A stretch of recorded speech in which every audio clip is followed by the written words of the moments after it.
중개실무 이 앞에 부분은 시험에 거의 안 나옵니다. 중개실무가 5문제는 나오는데 반드시 나오는 게 5문제가 주택임대차, 상가임대차, 경매, 매수신청들이 4문제 반드시 나옵니다. 나머지 1문제가 이제 어디에서 나올지 모릅니다. 1문제 나오는 게 분묘기지권, 법정지상권, 장사 등에 관한 법률, 부동산 실권리자 명의등기에 관한 법률, 부동산 등기 특별조치법 이런 데서 1문제 나올 확률이 있습니다. 지금 144페이지 이런 거는 법조문에 있는 게 아니잖아요. 어떻게 하는 건지 그냥 현실적인 절차를 나타낸 거니까 시험에 거의 안 나온다. 그 실무가 어디까지가 실무인지 이것도 시험에 나오기 좀 어렵습니다. 학자들은 실무란 우리 집 팔아주세요, 사주세요. 이게 중개계약입니다. 중개계약 체결 시점부터 거래계약 체결 시점까지만 중개실무라고 학자들은 봅니다. 근데 최근 판례는 이행업무, 예를 들면 이제 계약서 쓰고 나서 세입자가 자꾸 불안해하니까 확정일자만 받으면 보증금 안 떼이고 돌려받을 수 있으니까 걱정할 필요 없습니다. 이렇게 말했어요. 그런데 확정일자 받고 이사하고 전입신고하는 날 주인이 은행에 융자를 받았습니다. 그러면 건저당이 먼저죠? 선순위죠? 그 건저당이 먼저 배당받고 세입자가 배당을 못 받은 사안에서 개업공개사가 손해배상을 해야 된다. 옛날에는 중개실무, 중개업무만 손해배상하지 중개업무 아닌 거는 손해배상할 필요 없죠. 그 계약서 쓰고 나면 그 이후에 일어난 거는 개업공개사가 책임 안 졌다고 옛날에는. 근데 지금은 계약서 쓰고 나서도 손님이 물었을 때 확정일자만 받으면 안 떼이고 확실하게 받아 나오니까 걱정하지 말라 이런 말 했으면 책임져야 된다고요. 그러니까 여러분들이 주의할 건 그걸 녹음해 볼 수 있단 말이에요. 손님이. 그러니까 확실하다 이런 말은 안 해야 돼요. 확정일자 받으면 거의 안전합니다. 거의 이렇게 한 거는 그거는 위반이 아니에요. 다른 출판사 문제에 보니까 이런 게 있더라고요.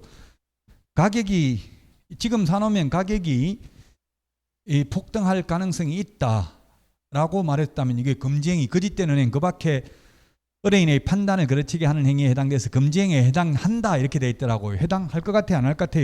가격이 폭등하고 엄청난 이익을 볼 가능성이 있다. 가능성이 있다고 한 거는 그건 금지행위라고 보기 힘들잖아요. 예, 뭐 지금 사놓으면 무조건 3배 뛴다. 이거는 거짓된 은행이죠. 뛸 수도 있고 안 뛸 수도 있으니까 지금 사놓으면 2배는 올라갈 가능성이 있습니다. 2배는 올라간다 이런 말 하지 말라고. 그러면 그 딱 녹음해버리면 나중에 책임져야 돼요.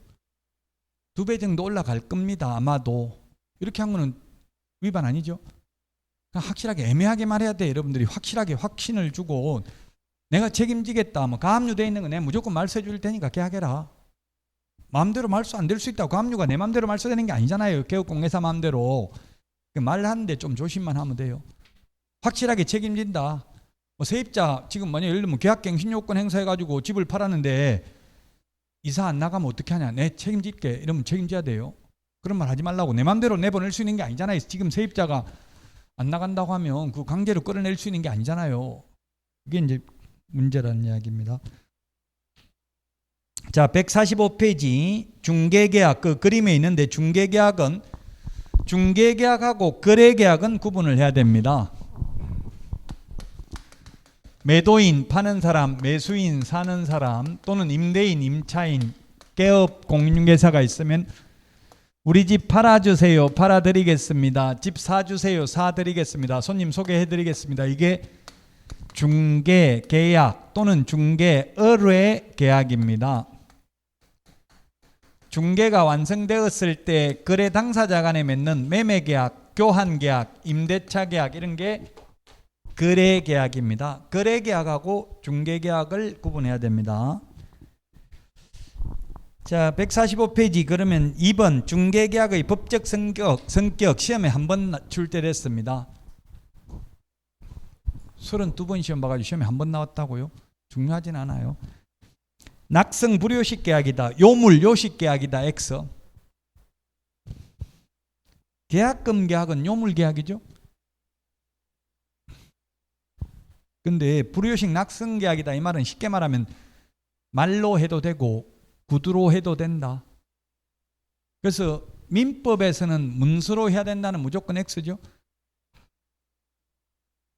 유상 쌍무계약이다. 중개보수를 지급하니까 유상계약이다. 쌍무계약은 쌍방의 의무가 대가적 관계에 있는 걸 쌍무계약이라고 한다. 편무계약이 아니고 한쪽에만 의무가 있는 게 편무계약이죠.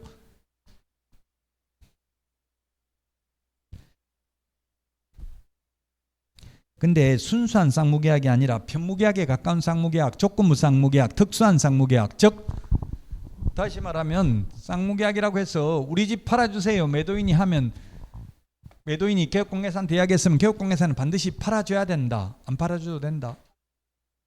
아무리 팔라고 노력해도 살 사람 없으면 못 팔잖아요.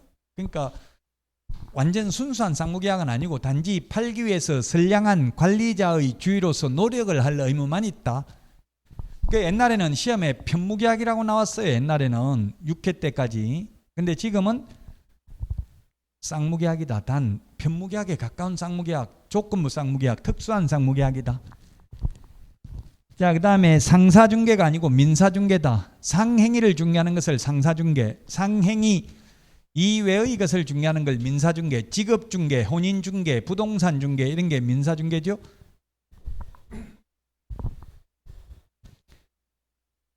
인력사무소, 요즘 인력사무소, 인력 이런 거 적어놓은 데 많대요. 옛날에는 직업소개서 이런 거 많이 썼죠. 지금은 뭐 이제 유흥업소 종사하는 분들 이런 거는 보도방이라고 하더라고요. 요즘은 보도방. 그러니까 그냥 그때그때 필요할 때 불러가지고 쓴다고. 계속 고정적으로 근무하면 고정 월급을 줘야 될 가능성이 많잖아요. 필요할 때 그냥 불러서 일용직이죠. 일용직. 자, 그래서 그런 게 민사중개계약입니다. 상사중개는 상행위를 중개하는 거고요. 직업중개, 혼인중개, 부동산중개. 옛날에는 중개사무소에서 직업중개, 혼인중개, 부동산중개 다 했습니다. 옛날에는 다방의 아가씨들도 구해줬다고요. 중개사무소에서. 돈 없다고 하면 돈도 빌려줬어요. 옛날에는. 돈 빌려주고 차인증 받고. 그러니까 돈을 엄청나게 벌었다고 부동산 하는 분들 옛날에는. 그래도 지금도 아마 또 20년 후에 되면 그럴 거예요. 내가 20년 전에 자격증 땄으면 벼락부자 됐을 텐데 하고 후회한다고요. 그러니까 지금이 가장 빠른 때입니다. 내가 살아있는 날 중에서 오늘이 가장 젊은 날이고 가장 빠른 날입니다.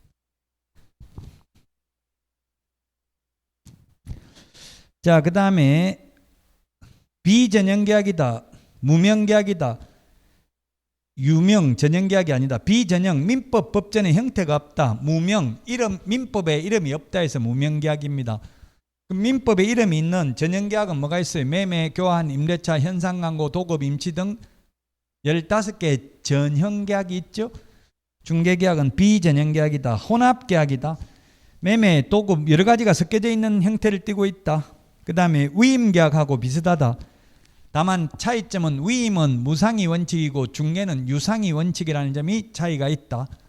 위임과 유사하기 때문에 중개도 선량한 관리자의 주의 의무를 부담한다는 게 판례입니다.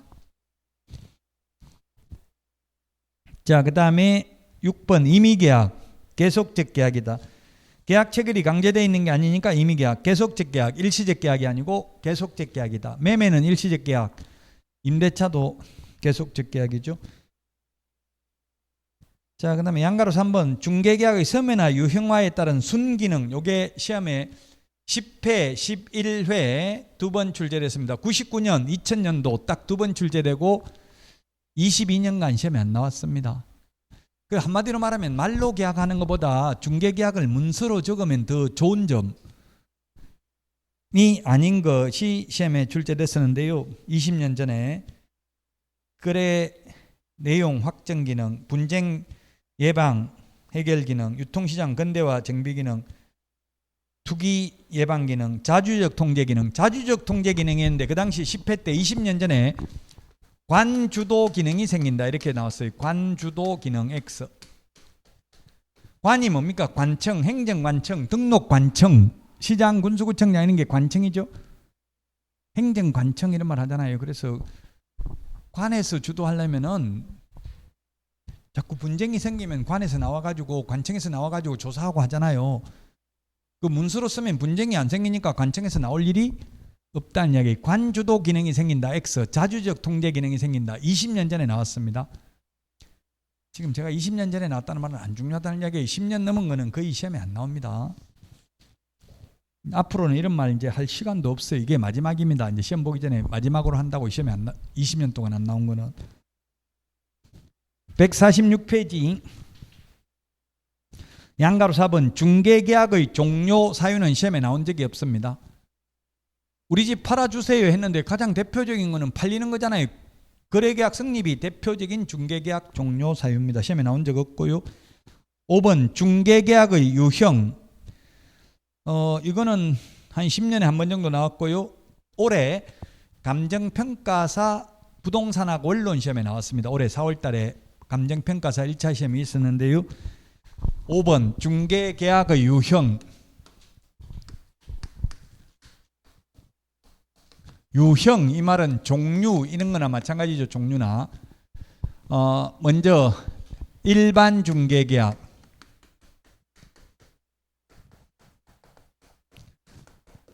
또는 보통 중개계약, 오픈 리스팅 이라고 부르고요. 그 다음에 독점, 전속, 그 다음에 순서가 공동, 4번 공동, 단독, 그 다음에 순가, 정가, 정률. 역시 이것도 해마다 나오는 거 아니니까요. 중요하지는 않습니다. 일반 중개계약이란 우리 공인중개사법에 직접 명문 규정이 있는 건 1번하고 3번밖에 없습니다. 나머지는 명문 규정 없습니다. 일반 중개계약은 우리 어떻게 합니까? 지금 우리나라에서 일반적으로 보편적으로 이루어지고 있다고 해서 보통 중개계약이라고도 합니다. 보통 여러 중개업소에 팔아달라고 내놓죠. 사달라고, 보통 사달라고 내놓는 경우는 잘 없고, 사달라는 건 그냥 여러 중개업소에 가서 매물이 있냐고 확인하고 없다면 다음에 오케이 하고 가고 이러죠. 보통 현실적으로 팔 사람은 미리 매물을 내놓고요. 중개업소에 이 여러 군데 경쟁적으로 중개를 의뢰하여 이 중에서 가장 먼저 거래계약을 성사시킨 개업 공인중개사에게만 보수를 지급하면 되는 형태입니다. 이 일반 중개계약을 체결하면 손님인 의뢰인하고 개업 공인중개사 중에서 누구한테 유리합니까?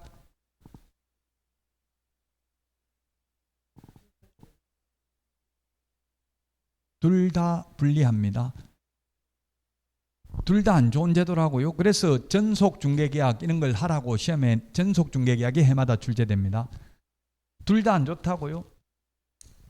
개업 공개사는 수수료 중개 보수가 확보 안 되고 해서 불리하고요. 손님은 그럼 여러 군데 내놓으면 좋지 않냐 하는데 이론적으로 보면 불리해요. 왜냐하면 개업 공개사들이 가격만 깎으려고 한다고요. 여러 군데 내놓으면 개업 공개사들이 제가 작업하러 가는데 따라가 봤거든요. 작업하러 가서 뭐 하냐면 밥 사주고 밥 얻어먹고 따라가서 어머나 왜 이렇게 비싼데 하고 그냥 깜짝 놀래고 리액션만 한번 하면 끝이라 하더라고요. 그럼 내놓은 사람이 손님 오는 사람마다 막 비싸다고 깜짝 놀래고 다 나자빠지는 거예요. 그러면 손님이 내가 너무 비싸게 내놨나 보다. 왜 이렇게 사람들이 다 비싸다고 하지? 이런 생각을 할 거 아니에요. 그러면 개업공개사한테 이거 다 비싼데 얼마 하면 나갈 것 같아요? 이렇게 한다고요. 그럼 예를 들면 1억짜리인데 사실은 한 7천만 원 또 좀 받기 힘듭니다. 그럼 7천만 원이라도 받고 팔아주세요. 급합니다. 이러면 그럼 혹시 제가 8천만 원 받으면 제가 1천만 원 먹어도 됩니까? 또 이런 식으로 역으로 또 제안을 해가지고 협상을 해. 그게 순가중개라고요. 인정작업이라고도 하는데 입금가 얼마? 토지 같은 거 그렇게 많이 하죠. 여주 뭐 평당 300만 원씩만 입금시켜주고 더 받는 건 네가 다 받아 먹어도 좋다. 이렇게 하는 게 순가중개계약입니다. 순가중개계약 공인중개사법 위반이 아니다. 순가중개계약 자체가 당연히 위반은 아닙니다. 다만 법정 보수를 초과해서 받으면 위반이 됩니다. 어떠한 명목으로도 중개보수 또는 실비를 초과해서 받으면 안 되니까. 그래서 일반 중개계약은 소송의 초대장이라는 말이 있고 분쟁의 소지가 많고요. 미국에는 거의 독점 중개입니다. 근데 개업공개사들끼리 싸우지도 않아요, 미국은. 근데 우리나라는 일반 중개를 하다 보니까 개업공개사 가장 여러분들이 현업에 나가서 힘든 게 동료들끼리 뒤통수 쳐야 되는 게 가장 힘들어요. 가슴 아파요. 지금 학원 다닐 때는 언니하고 이렇게 친하게 지냈는데 언니 했는데 나중에 알고 보니까 뒤통수 치가지고 나 몰래 뭐 해가지고 빼먹었다 이런 거 알게 되면 배신감 느끼죠. 진짜 그건 저는 저한테 수업 들었던 분이 뒤통수 치니까 너무나 슬프더라고요. 그래서 그때마다 폐업했어요. 그래서 제가 한 8번 망했어요. 폐업 한번 하면 엄청나게 손해죠. 엄청나게 손해는 아닌데 뭐 부동산은 그렇게 망해봐야 큰 손해는 아니에요. 별로 손해 볼 게 없잖아요. 뭐 들어간 게 별로 시설비 같은 거 들어간 게 크게 없으니까. 일반 중개계약은 그래서 이게 여러 사람 군데 내려가지고 먼저 계약 성사시킨 사람 한 명만 중개보수를 받기 때문에 개업공개사가 사기치가지고 거짓말 시켜서라도 빨리 내가 먼저 계약서 써야 나만 중개보수 받잖아요. 그러니까 이게 분쟁의 소지가 많다는 이야기입니다. 근데 미국은 독점 중개, 베타적 권리, 익스클루시브, 베타적 권리를 부여합니다. 독점 중개를 맺은 개업공개사에게. 차이점은 누가 계약을 성사시켰든지 간에 독점 중개는 무조건 독점을 맺은 개업공개사가 중개보수 받습니다. 이모한테 팔았다. 그래도 독점 계약 맺었으면 중개보수 지급해야 됩니다. 거래가 성사되면. 근데 우리나라는 지금 일반 중개는 그냥 이모한테 팔았다고 하면 개업공개사한테 중개보수 줄 필요 없죠. 또 이게 만약에 다른 A 중개업소를 통해서 계약이 이루어졌으면 이게 나머지 내놓은 데는 돈 줄 필요 없잖아요. 중개보수를. 그래서 의뢰인한테 유리할 것처럼 보여지지만 작업을 해가지고 가격만 깎으려고 든다고 개업공개사들이 여러 명이. 현업에서는 이게 물건 걸레 만든다 이런 말도 쓰더라고. 현업에 있는 분들이 여러 군데 내놓다 보면 서로 막 깎으려고만 자꾸 한다고요. 근데 독점 중개는 그렇게 할 필요 없어요. 나를 통하지 않고는 거래할 수 없고 누가 계약을 성사시키든지 무조건 독점을 맺은 개업공개사가 중개보수를 받으니까. 그 제가 국토부에 우리나라도 빨리 독점 중개 도입하자 라고 하니까 국토부에서 아직까지는 시기상조다. 우리나라는 독점 중개가 되려면 개업공개사가 상향 평준화가 돼야 되고, 만약 독점 중개가 되면 이미 기득권을 가지고 있는 개업공개사는 괜찮은데 신규 진입하는 사람 물건이 하나도 없잖아요. 그럼 독점을 그 다른 중개업소를 통해서만 거래할 수밖에 없겠죠.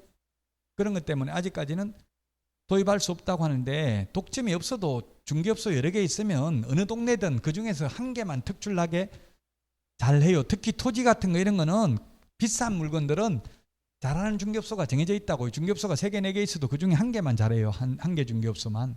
다 평균이 아니고.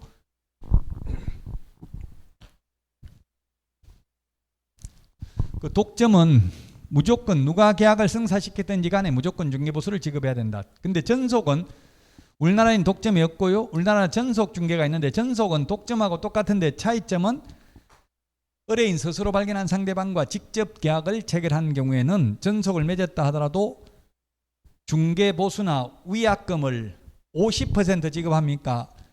0% 하나도 지급 안 합니까? 50%가 아니고 0% 위약금이나 중개보수는 없습니다. 소요된 비용만 지불하면 됩니다. 비용의 한도가 중개보수의 50%까지만 인정됩니다. 이거는 개업공개사와 의뢰인의 권리 의무에 따라 분류하는 방식이고요. 개업공개사의 숫자에 따라 분류하는 방식이 공동중개, 단독중개. 여러 명의 개업공개사가 개입되면 공동, 혼자서 하면 단독.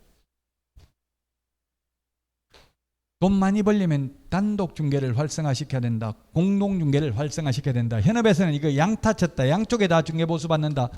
중개보수가 100만 원이면 각각 100만 원씩 하니까 200이죠. 공동중개하면 2명 이상 개입되면 각각 받을 수가 없잖아요. 여러 명 개업공개사가 나눠 먹어야 되잖아요. 어떤 형태로 나눠 먹든. 우리 법에는 어떤 형태로 나눠 먹어야 된다는 규정은 없습니다. 자, 그럼 돈 많이 벌려면 공동중개를 활성화시켜야 된다. 단독중개를 활성화시켜야 된다. 예, 시험에 나오면 공동중개를 활성화시켜야 됩니다. 혼자 다 먹으려고 하면 한 건밖에 못 하는데, 예를 들어서 서울에서 손님이 전화 올 수도 있어요. 투자자가. 서울에서 중개업소에서 전화 올 수 있어요. 이천에 그 땅 살 사람 손님 있는데 데리고 가면 공동중개 할 거냐. 그 뭐 몇 번지 필지 반하는데 그 어디 지금 네이버에 나와 있는 거 보고 전화했다. 공동중개하면 데리고 간다. 이러면 한다고 해야 돼? 안 한다고 해야 돼요? 한다고 해야 한쪽이라도 받잖아요. 안 한다고 하면 한 푼도 못 벌죠. 공동중개를 하는 게 여러 건수를 할 수 있다는 이야기입니다. 공동중개를 활성화시켜야 되고 우리나라도 지금 아파트의 경우 공동중개가 굉장히 활성화되어 있습니다.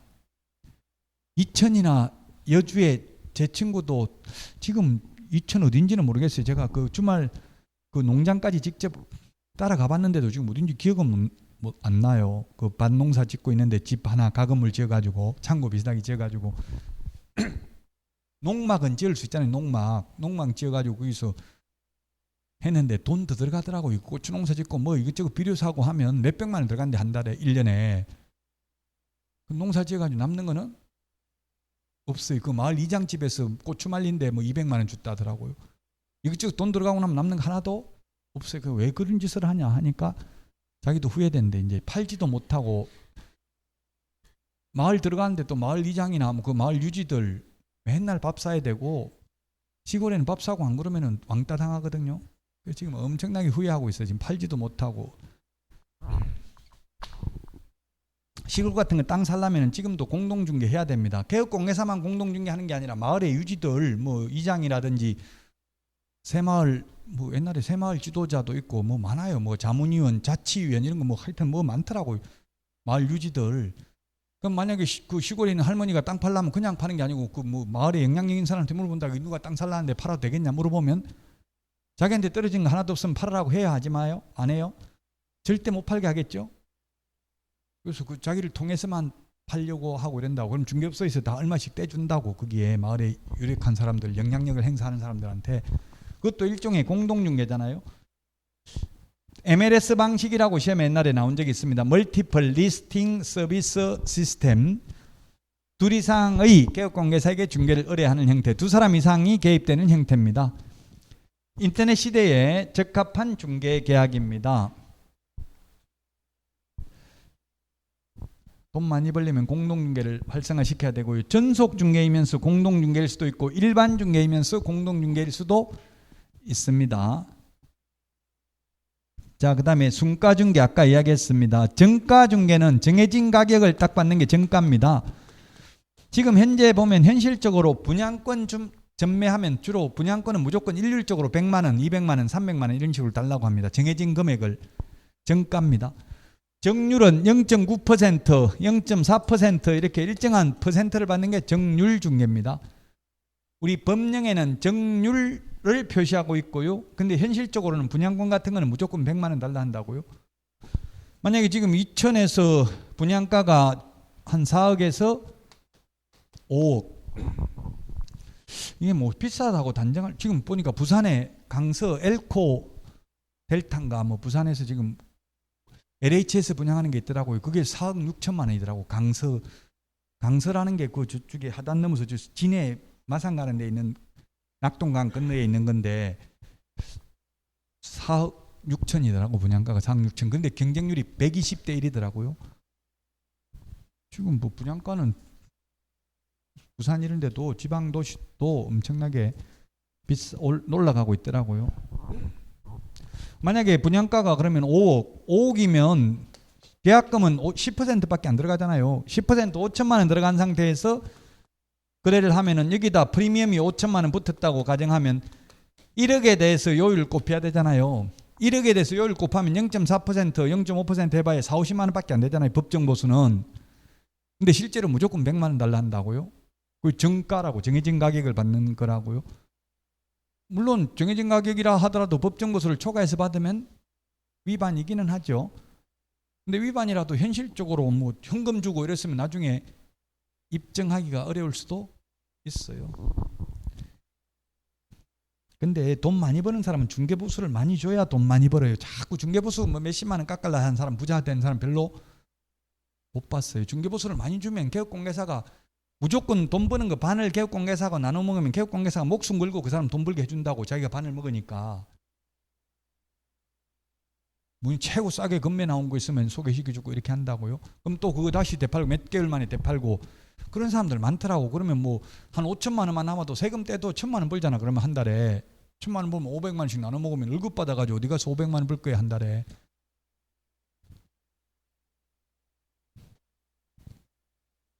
자, 148페이지 이제 중개대상물 조사 확인부터가 실무에서 중요합니다. 조사 확인하는 방법은 맨 위에 양가로 1번 의뢰인을 통해서 확인하는 방법, 양가로 2번 공부를 통해서 확인하는 방법, 양가로 3번 현장 답사 세 가지가 있네요. 세 개 중에서 어느 방법이 가장 바람직하다? 세 개 다 해야 됩니다. 현장에 가도 저당권, 건저당 설정되어 있는 거, 전세권 설정 등기되어 있는 거 안 나타나죠? 그럼 또 공부만 봐가지고는 유치권, 분묘규칙권, 법정지상권 안 나타나잖아요. 세 가지 현실적으로 의뢰인한테 일단 의뢰인한테는 다 물어보잖아요. 손님 오면 우리 집 좀 팔려고요. 그러면 예 잠깐만요 해가지고 매물 접수대장 꺼내놓고 어디에 있는 집 몇 평짜리입니까? 얼마 받고 싶습니까? 손님 오면 연락드리겠습니다. 연락 전화 주세요. 일단 1차적으로 그렇게 물어보잖아요. 물어보고 나서 공부를 통해서 확인해보고 현장 답사도 해보는 게 좋습니다.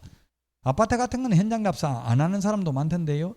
저는 해봤고 토지 같으면 특히 현장 답사 해봐야 돼요. 토지는 처음 초보자들은 공부만 보고 이게 그 땅을 어디에 있는지 찾아가기도 어려워요. 그래서 반드시 미리 현장을 가보고 나서 손님 데리고 갈 때 헤매면 안 되잖아요. 어느 땅인지를 정확하게 미리 설명해야 되잖아요. 저도 봉평 메밀꽃 필 무렵 거기 땅 살라고 옛날에 갔는데 소개하러 데려간 사람이 어느 땅이냐 물으니까 찾지를 못해요. 아 여기가 맞나 하고 산에 올라갔다 내려왔다 자꾸 헤매고 있으니까 그 공신력이 실추되죠. 뭘 믿고 하겠노 이런 생각이 딱 들더라고요. 그래서 안 했어요. 결론은. 옛날에 강원도 투기 엄청나게 했잖아요. 그 동계올림픽 하기 전에 한 10몇 년 전에 그때 산을 갖다 임야를 막 30만 원씩 이렇게 했어요. 평당 30만 원. 아무 쓸모없는 땅, 산 꼭대기 그 뭐 할 거예요. 강원도 산 집을 지을 수가 없는 땅인데 강원도 땅이든 뭐 경기도 땅이든 땅은 집을 지을 수 있는지 없는지에 따라서 땅값이 결정된다고요.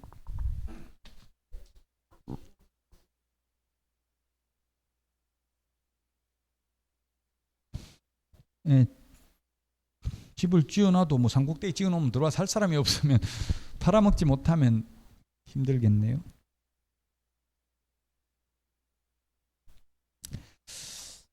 자, 그 다음에 확인 설명해야 될 사항 149페이지 법령에서 앞에서 했습니다. 우리 프린터는 6번에 있습니다. 기권, 가공, 상태, 환지세. 한 번 더 시작.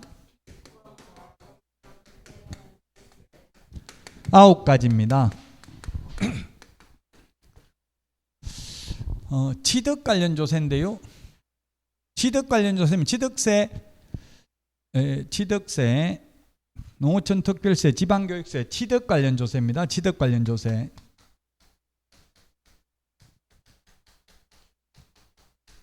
취득 관련 조세.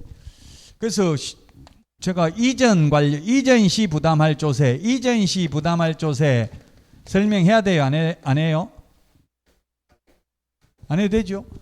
근데 인터넷에 질문했더라고. 이전 시 이렇게 해놓으니까 이전 시 부담할 조세를 설명해야 된다. 권리 이전 시 부담할 조세를 설명해야 된다. 이렇게 하니까 이거 맞다고 이신청해야지 끝까지 우기더라고요. 근데 시험에 이렇게 나왔어요. 그러니까 그물 이신청하는 분 말 들어보니까 또 일리는 있어요. 왜? 취득하는 것도 권리 이전 아니냐? 이전하니까 취득하는 거지. 이렇게 따지니까 좀 제가 논리가 좀 빈약하긴 하더라고요. 권리 취득하는 것도 권리는 이전되는 건 이전되는 거잖아요. 근데 이게 여기서 취지는 이전시라는 거는 양도소득세를 말하는 거예요. 양도소득세.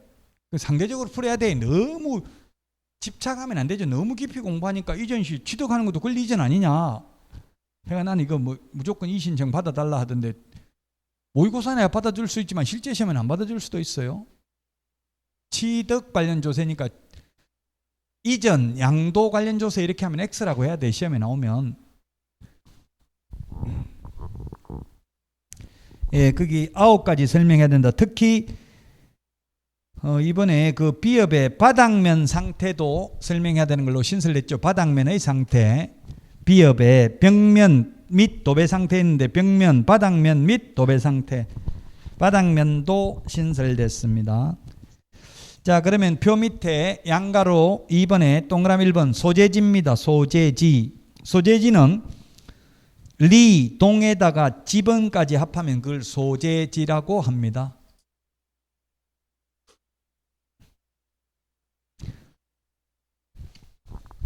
뭐 여기 이천에는 1동, 2동 이런 건 없어요, 혹시?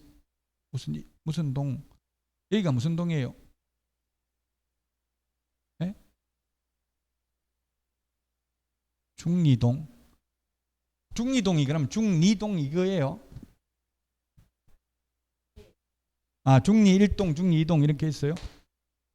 그럼 집은 그 동마다 똑같은 집은 하나밖에 없죠?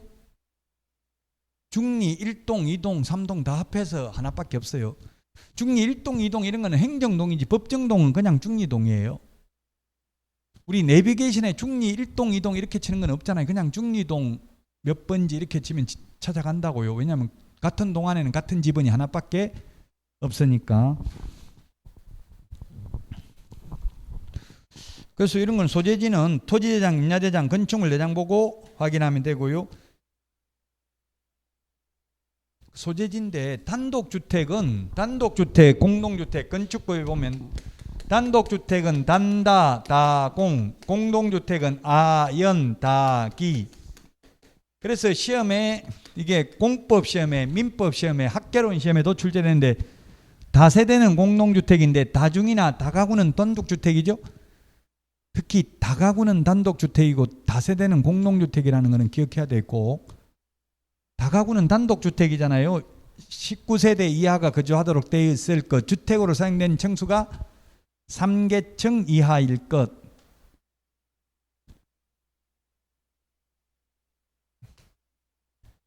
다세대는 공동주택입니다. 그래서 다세대인 경우 반드시 동호수까지 확인해야 됩니다. 몇 동 몇 호. 다가구는 몇 동 몇 호 확인 안 해도 됩니다. 단독주택이니까 주인 한 명이니까. 그게 공법 시험에도 민법 시험에 학개론 시험에도 출제됐다. 학개론에 공법 문제가 3문제 정도 나옵니다. 부동산학 원론 감정평가사 시험에서는 공인중개사법 2문제, 민법 2문제, 세법 2문제 이렇게 나와요. 6문제는 나온다고요. 그러니까 우리는 공법이 보통 한 3문제 가까이 나와요. 공법이. 부동산 학개론에.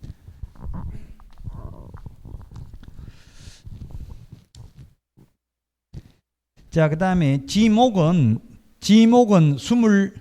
몇 개가 있어요? 지목이 28개. 토지대장, 임야대장에는 정식 명칭이 기재되어 있고 지적도, 임야도에는 부호, 약호가 표시되어 있죠.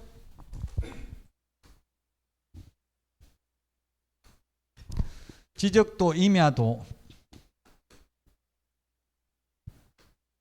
지적도, 임야도는 평면도입니다. 지번이 있고 그 다음에 지목이 있고 경계가 있고요. 그 다음에 도각선이 있습니다.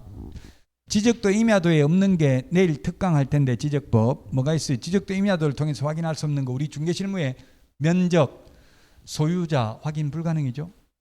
지적도, 임야도는 면적이 얼마인지 소유자가 누군지 안 나와 있잖아요. 이런 게 중개실무 지적법 시험에도 나올 수 있습니다. 천원, 차장, 천은 하천, 원은 유원지, 장은 공장용지, 차는 주차장, 주는 주유소용지, 공은 공원, 유는 유지. 천원, 차장 같이 시작.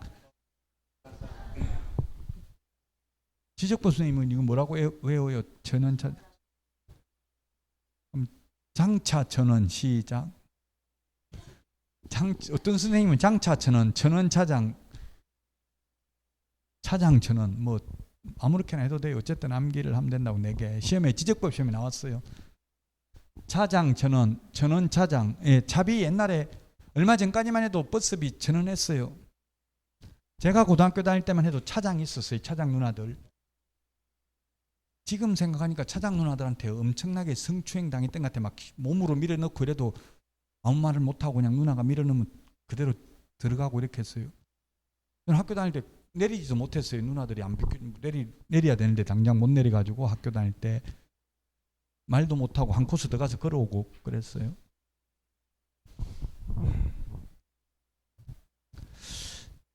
이 천원, 차장, 천원 요 네 개만 차문자, 이음절 두 번째 대가리를 부호로 사용하고 나머지는 전부 두문자, 일음절 첫 번째 대가리를 부호로 사용합니다.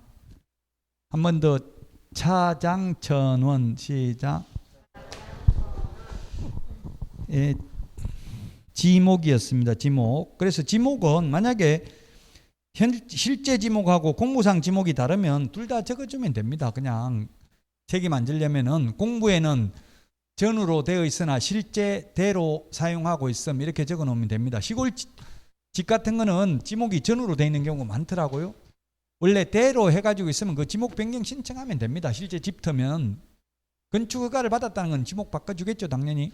근데 지목 변경 신청을 안 해가지고 그대로 돼 있으면 두 개 다 적어주면 된다고요. 공부상 지목, 실제 지목.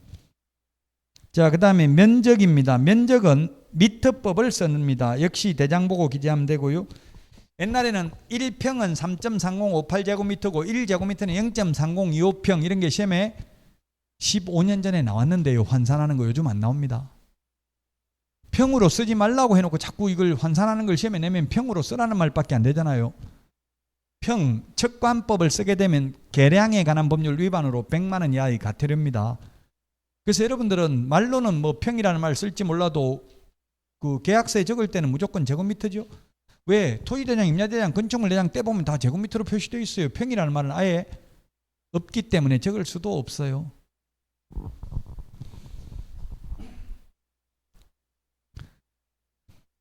자, 그 다음에 150페이지 경계. 경계와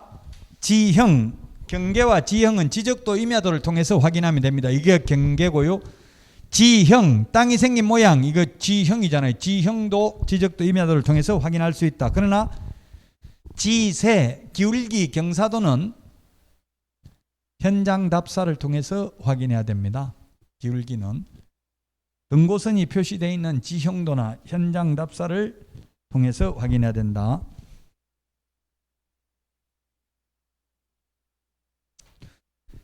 그래서 시험에 기출문제 지문에 지형과 지세를 지적도 임야도를 통해서 확인했다. X. 지세는 지적도 임야도를 통해서 확인할 수 없습니다. 그 다음에 건축물의 용도, 건축물 대장 보면 알 수 있고요. 건축연도도 알 수 있습니다. 근데 시험에 건축물 대장을 통해서 확인할 수 없는 것 시험에 2번 나왔는데요. 그게 뭐냐면 방향, 건축 설비 이런 거는 건축물 대장이 안 나타납니다. 건축 설비는 설계도서 중에서 시방서를 통해서 확인하거나 현장 답사를 통해서 확인해야 되고요. 방향도 현장 답사를 통해서 확인해야 됩니다. 요즘 아파트 신규 분양하는 거 보면 전부 다 남향입니다. 남동향, 남서향. 혹시 남서향, 남동향 어디가 살기 좋아요? 남동? 남서. 모르겠네. 저는 지금 남서향에 살고 있어서 남동향에 한번 살아보고 싶어요. 남서향에 너무 오랫동안 살아봐가지고. 근데 남서향은 오후에 막 햇빛이 들어오잖아요. 거실에. 어떤 분은 좋다는 것도 있고 나쁘다는 분도 있고 알 수가 없어요. 뭐가 좋은지. 그냥 자꾸 이사 다니는 수밖에 없을 것 같아. 이사 다니는 게. 근데 이사 한번 갈 때 스트레스 지수가 거의 이혼한 거에 한 70% 정도 스트레스 받는데요. 가장 스트레스 지수가 높은 게 미국에 연구한 거 보면 배우자 사망 1위. 배우자가 1위더라고. 배우자. 그 배우자 이혼, 배우자하고 관계가 최고 스트레스 많이 받아요. 어떤 사람 텔레비전에 나와서 보는데 5년 동안 배우자하고 문자로만 주고받았대. 말로 하면 싸우니까 5년 동안 그냥 문자로. 저도 와이프가 싸우면 카톡으로 방구석에서 카톡으로 해. 뭐 문 닫아라 뭐 해라. 냉장고 문 닫아라 뭐 왜 냉장고 열고 왔냐 이런 거 막 카톡으로 보면 안 읽으면 또 안 읽는다고 그러고 이러니까 진짜 피곤해. 그럼 혼자 살면 좋을 것 같은데 또 혼자 살면 또 다른 스트레스를 받겠죠. 그냥 죽어야 편해요. 죽어야 뭐 이꼴 저꼴 안 보고 그냥 아무 그 안 보고 그냥 편하죠.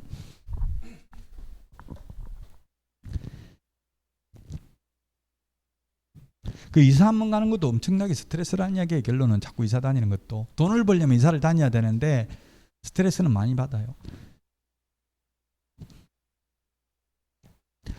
자, 그 다음에 151페이지 양가로 3번. 이제 이거는 그냥 확인 설명해야 되는 거라고 생각하면 돼요. 내외부 시설물의 상태. 그 다음에 양가로 4번 벽면, 바닥면 및 도배 상태입니다. 거기 바닥면 하나 적어 놓으면 되겠네요. 바닥면. 바닥면이 올해 신설됐습니다. 벽면, 점 찍고 바닥면 및 도배 상태. 그 다음에 양가로 5번 도로 및 대중교통수단과의 연계성, 시장, 학교와의 근접성 등 입지 조건. 6번 권리에 관한 사항 확인 설명해야 될 내용입니다.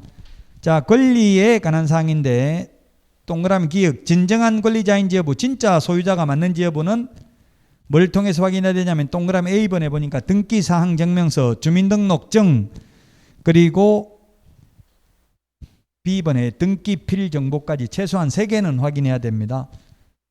반드시 신분증에 있는 얼굴하고 실제 얼굴하고 대조해 봐야 되겠죠. 특히 현업에서 지금 등기필 정보를 확인 안 하는 경우가 많아요. 그 신분증하고 등기사항 증명서는 확인하죠. 근데 등기필 정보까지도 확인해야 됩니다. 판례는. 보통 우리 현업에서는 잔금 치를 때 등기필 정보 가져오라고 합니다. 그러면 남은 물건 팔아먹은 걸 발견 못했다면 개업공개사 책임져야 돼요. 그래서 등기필 정보까지 꼭 달라고 하라고요. 근데 제가 현업에서 등기필 정보 달라고 하니까 손님들이 막 짜증내더라고. 왜 이렇게 별나게 하냐. 다른 중개업소는 안 그러는데 너만 다음부터 너한테는 절대 안 온다. 이런 식으로 이야기를 해요. 그러니까 참 어려운 부분이에요. 그 부분이. 혼자 너무 완벽하게 하려고 하면 돈을 못 벌고 그렇다고 대충 하다 보면 또 손해배상해야 되고 그게 가장 어려운 부분입니다. 자, 그 다음에 동그라미 니은 정당한 권한을 가진 대리인인지 여부, 위임인의 인감증명서가 첨부된 위임장을 통해서 확인해야 된다. 그리고 추후 본인 직접 확인하는 게 좋다. 계약 단계에서는 등기필 정보도 확인하는 게 좋다. 협의의 무권 대리를 주의해야 된다. 특히 매수 대리인보다는 매도 대리인을 더 주의해야 된다. 남은 물건 팔아먹을 수 있으니까. 매수의 대리인은 돈 내고 사면서 사기칠 가능성은 희박하죠. 매수인의 대리인이 사기칠 가능성은 희박하다고요. 돈 내는 사람이니까 돈 받아가는 사람이 아니잖아요. 매도 대리인을 더 유의해야 된다. 그러면 지금 만약에 오늘 오후에 5시에 손님이 왔는데 당장 한다고 합니다. 그러면 지금 매도인 팔 사람 보니까 남편 명의로 돼 있는데 부인만 집에 있고 남편은 회사 가고 없다. 인감증명 떼우려고 하니까 동사무소 문 닫게 생겼다. 어떻게 해야 되냐고. 서류 인감증명, 지금 우리 책에 인감증명 첨부된 위임장을 통해서 확인하라고 돼 있잖아요. 그럼 위임장하고 인감증명 떼가지고 내일 오라고 해야 돼. 아니면 인감증명 없이 계약해야 돼요. 어떻게 해야 돼요? 현실적으로? 계약해야 되죠. 안 하면 다른 중개업소 가서 해버리니까 할 수밖에 없어요. 민법에서 인감증명이 있어야 대리의 효력이 발생하는 것은 아니잖아요. 수권행위만 있으면 되잖아요. 대리권 수여 의사표시만. 그러니까 본인하고 전화통화해가지고 부인하고 대리인하고 해도 되냐. 그 녹음하면 된다고요. 녹음하고 그 다음에 가장 중요한 게 본인 통장으로 입금시키는 게 중요해. 본인 주거래은행 통장으로. 통장 번호만 불러달라 하지 말고 그래서 반드시 통장 가지고 오라고 해야 돼요. 부인한테.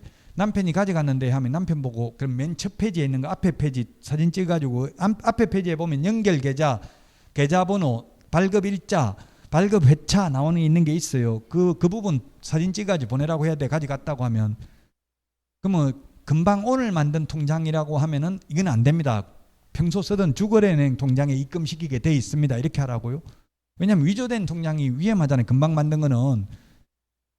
저 같은 경우 지금 한 25년 썼는데 통장 발급을 60번 넘게 재발급 받았어요. 다 써가지고 다시 재발급 받은 게 60번이 넘더라고요. 그런 통장은 위조된 통장 아니라고 봐야 되겠죠. 위조된 거는 몇 번 쓰다 버려버린다고 계속 하면 문제가 생길 수 있으니까 그 주거래은행 통장으로 본인 통장으로 입금시키면 거의 사고 안 납니다.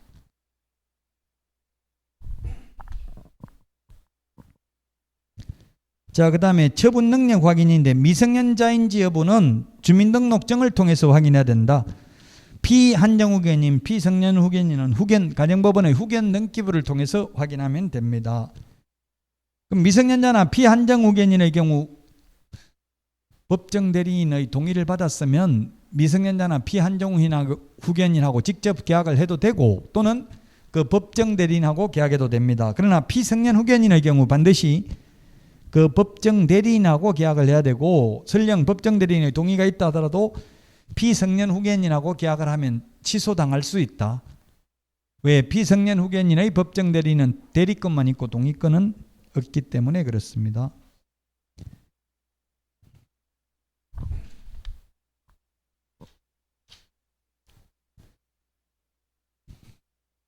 (152페이지입니다) 152페이지.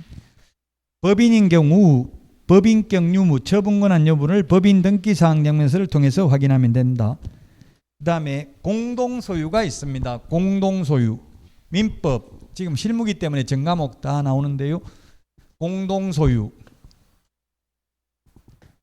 만약에 A, B, C가 공유라면 공유 지분만 처분하려면 다른 공유자 동의받을 필요 없고 공유물 전체를 매각하려면 다른 공유자 동의받아야 되죠. 합유는 합유 지분만 처분하는 경우에도 다른 합유자 동의를 받아야 됩니다. 그러나 총류는 지분이 없기 때문에 사원총회 결의가 있어야 되고요. 종중규약이 있으면 규약에 따라야 됩니다. 법인이 소유하고 있는 것은 법인 단독 소유입니다. 등기된 법인이 소유하고 있는 것은 법인 단독 소유다. 자, 그 다음에 등기사항 증명서입니다. 등기사항 증명서. 등기사항 증명서는 표제부가 있고요. 표제부. 그 다음에 갑구가 있고 을구가 있습니다. 표제부가 있고요. 그 다음에 갑구가 있고 을구가 있습니다. 표제부에는 표시사항이, 갑구에는 소유권에 관한 사항이, 을구에는 소유권 외의 권리관계가 나타납니다. 그래서 우리 중개 실무에 가압류, 가처분 등기가 되어 있으면 갑구 봐야 되냐, 을구 봐야 되냐 이런 게 시험에 나왔어요. 답은 해당 구 상란을 봐야 됩니다. 소유권에 대해서 가압류했으면 갑구, 제한물권을 가압류했으면 을구를 봐야 됩니다. 해당 구 상란을 모두 봐야 된다. 이런 게 시험에 출제됐습니다. 이 표제부에 있는 표시사항하고 대장에 있는 표시사항이 다를 경우에는 대장이 우선한다. 권리관계는 등기부가 우선한다. 대장, 건축물 대장, 토지 대장에 있는 소유자와 등기사항 증명서 갑구에 있는 소유자가 다른 경우에는 등기부가 우선합니다.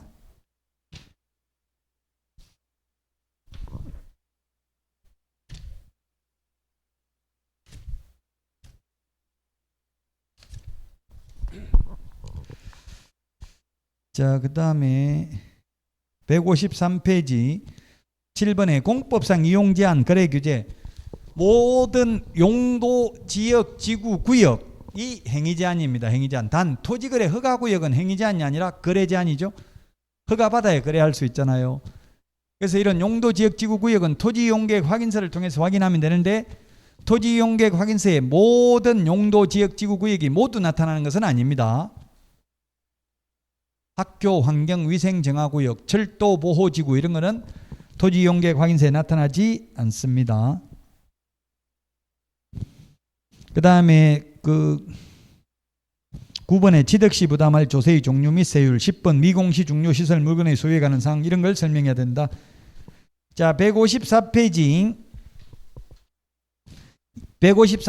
서식에 대해서 시험에 한 문제 잘 나옵니다.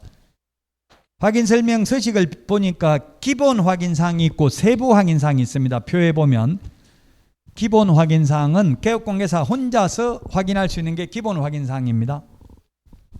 세부 확인사항은 의뢰인한테 물어봐야 되는 게 세부 확인사항입니다.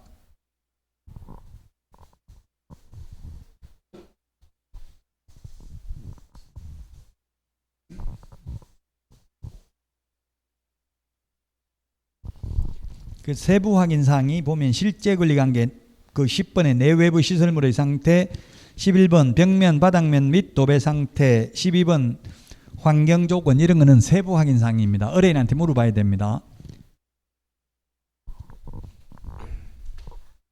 자, 먼저 그 다음에 모든 서식 공통적으로 기재해야 되는 게 155페이지 동그라미 2번 대권 검세 실수. 같이 대권 검세 실수. 시작. 예, 대권 잡으면 검세 실수를 한다.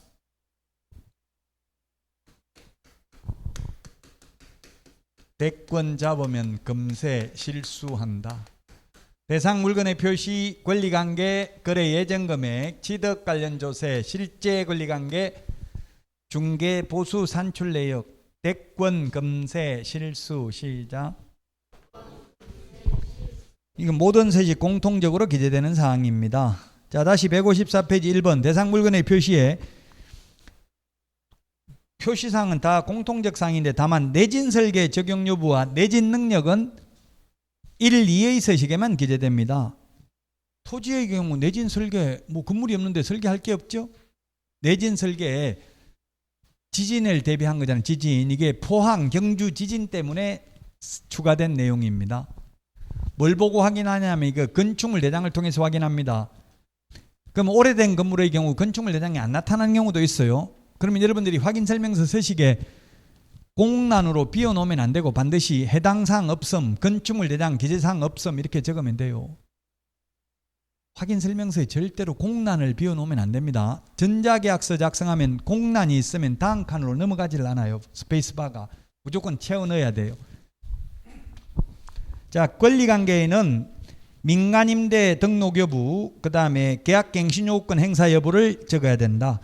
민간임대주택특별법에 의한 민간임대주택인지 여부를 비주거용의 경우에는 주택이 아니잖아요.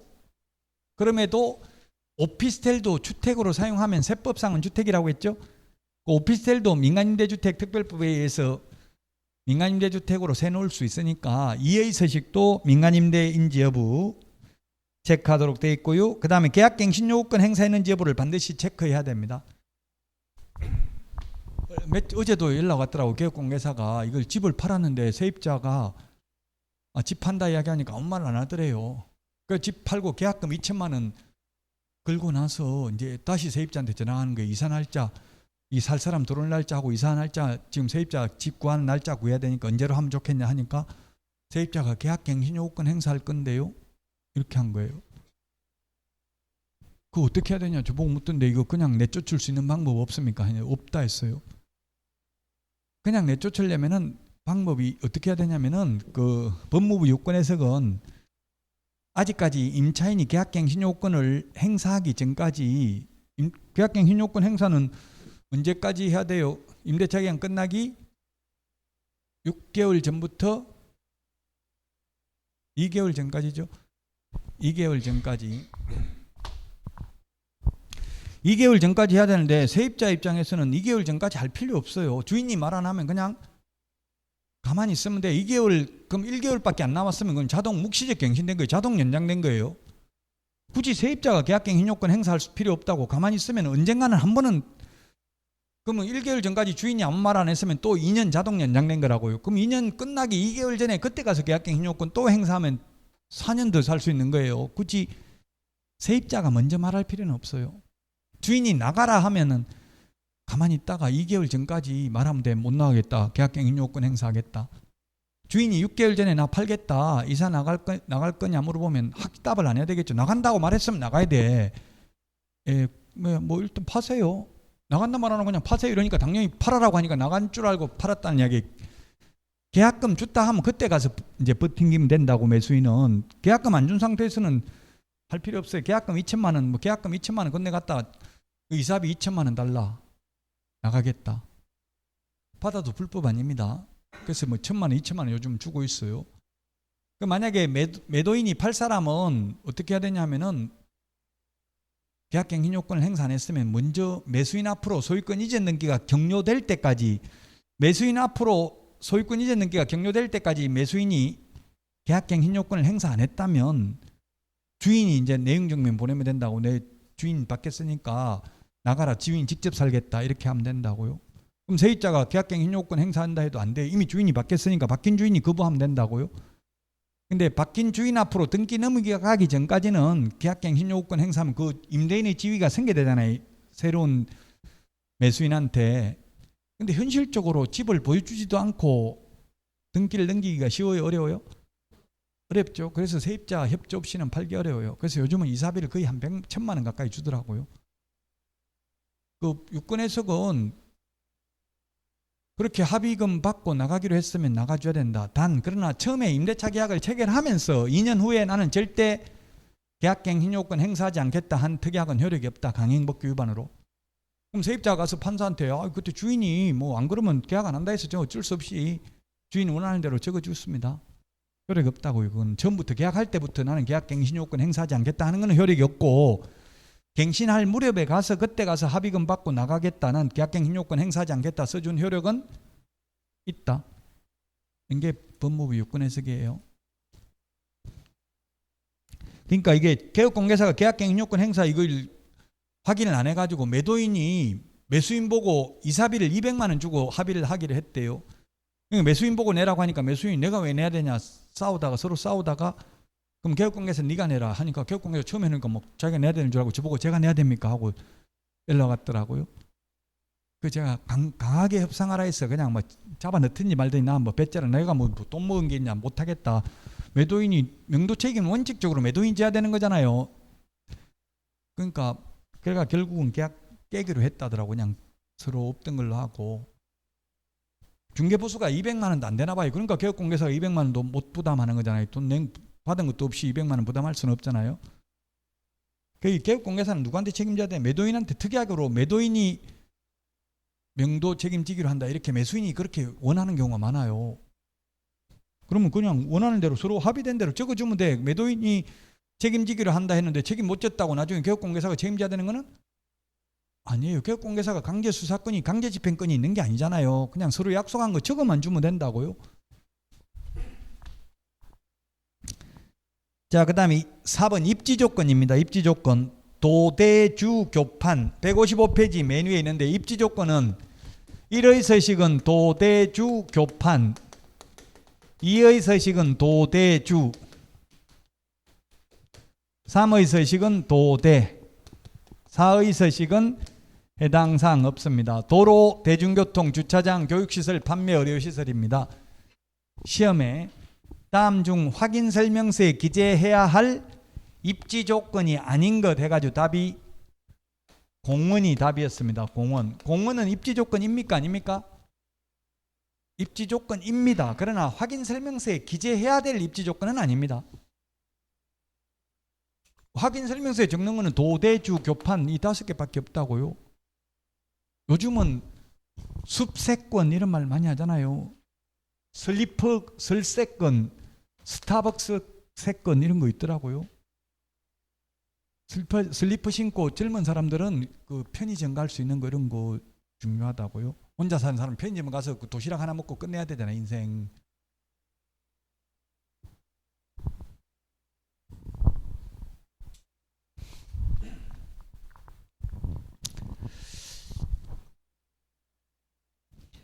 도대주 교판에 같이 시작.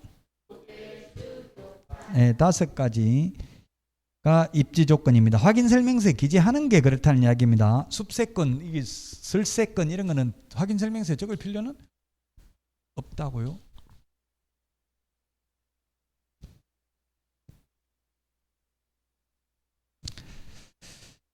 자, 그 다음에 관리에 관한 사항은 관리사무소 있는 게 1, 2에 건물이 있는 경우만 관리사무소가 있으니까 6번 비선호시설은 1, 3의 서식만 기재하고 2, 비주거용은 비선호시설 기재하지 않습니다.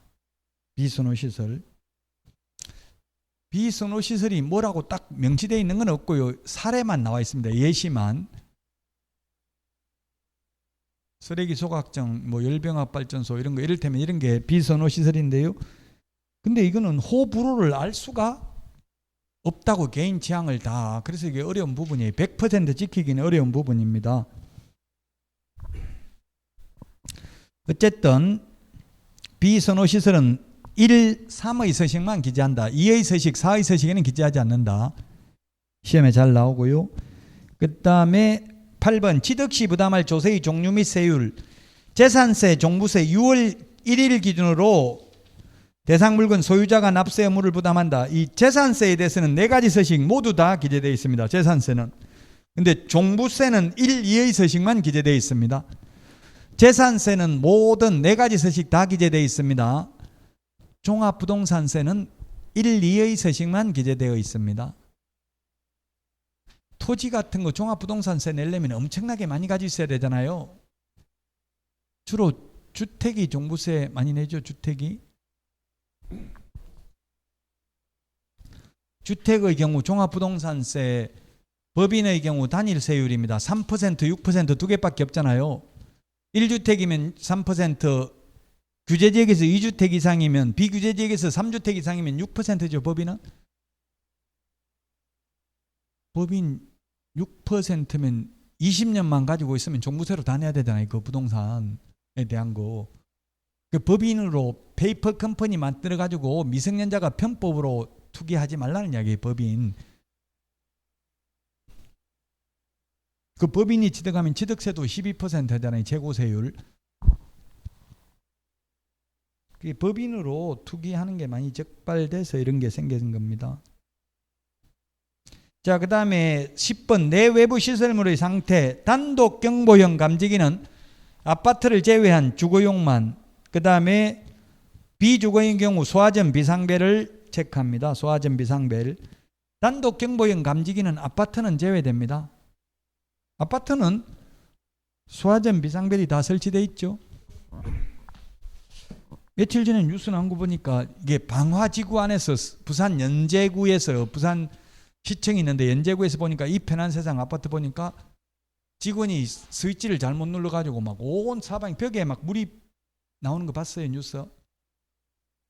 방화구역이 뭡니까? 화재 방지하기 위한 구역이잖아요. 그 건물이 밀집돼 있어가지고 막 소방차도 오기 힘들고 이런 데는 스위치 누르니까 온 건물 밖에서 다 물이 뿜어져 나오더라고. 그러니까 불이 안 번지도록 옆에 동으로. 한번 치봐요. 부산 연제구 이 편한 세상 방화지구 이런 거 치보면 나올 거예요. 아마 뉴스. 그 처음 봤어요. 그게. 그러니까 일반 아파트가 다 그렇게 하진 않는데 방화지구 안에 있는 데만 그건 무조건 그 행정관청, 시장군수구청장 그 의무적으로 해야 되나 보더라고. 사업계획 승인 받을 때 의무적으로 해야 되나 보더라고요. 부산 연제구 방화지구 이 편한 세상 이런 거 치면 나올 거예요. 자, 그 다음에 그래서 이거 단독 경보형 감지기는 아파트를 제외한 주거용에만, 소화전 비상벨은 비주거용의 경우 소화전 비상벨을 체크한다. 아파트도 한 번씩 연습한다고 이 비상벨 눌리니까 막 소리 삑 소리 나더라고. 아파트에서. 이 비상벨이고요. 소화전도 호수 있는 거 있죠. 아파트 그 어디 벽에 이런 복도 같은 데 보면 호수 있는 거 있잖아요. 물 안 나와요. 부산에 연제구.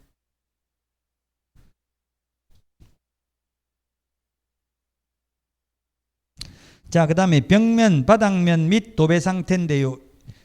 1의 서식은 벽면, 바닥면, 도배 상태 모두 다 체크하는데 2의 서식은 벽면, 바닥면은 체크하는데 도배는 체크 안 합니다. 도배는. 식당 같은 데 도배 안 돼 있는 데도 많잖아요. 비주거용은. 그러니까 도배는 1의 서식만 체크한다고. 바닥면, 벽면, 바닥면은 2의 서식도 체크합니다. 환경조건은 1조, 소음, 진동, 환경조건은 1의 서식만 기재합니다. 그 다음에 중개보수는 보수 지급 시기도 기재하도록 되어 있습니다. 그리고 중개보수에는 부가가치세 포함되어 있지 않다. 추가로 부가가치세 받아도 된다. 오늘 163페이지까지 했습니다. 163페이지. 다음 주에는 이제 164페이지 중개기법, 중개업 경영 2주 남았는데 2주. 맨 마지막이 중요합니다. 중요한 게 주택임대차, 상가임대차, 경매, 매수 신청들이 여기서 각각 한 문제 출제된다 했습니다. 다음 주에 중개기법, 중개업 경영부터 하고요. 쉬었다가 오늘 애들이 문제 풀겠습니다.